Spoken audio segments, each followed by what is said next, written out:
In this video, I'm going to teach you how to connect MailerLite with WordPress.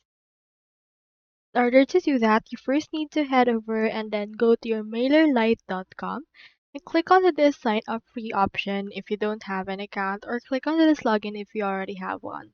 Let's head over and proceed to sign up right there. Input right here your details like company, name, email address, and password. So you can also have the option to sign up with Apple, Google, or Microsoft. Let's choose Google right here. Proceed to enter right here your name and click on continue. From in there, your MailerLite will be created and you should be able to see right here your actual dashboard. Now, once you're there, next thing you need to do is to head over to WordPress.com.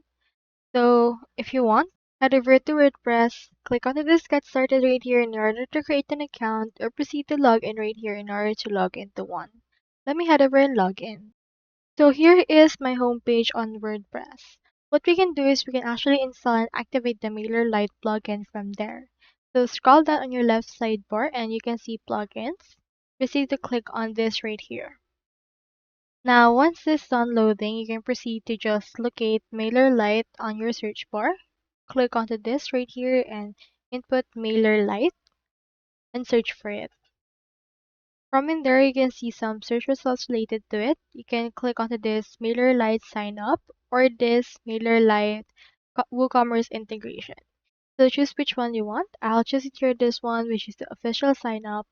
And from in there, head over and then click onto this activate right here, install. And then from in there, once it's successfully installed, you will need your MailerLite API key. So onto your actual MailerLite, locate the integrations right here. And then get the developer API and copy the key and input that on your WordPress. So that's all there is today, and I hope this video helped you out.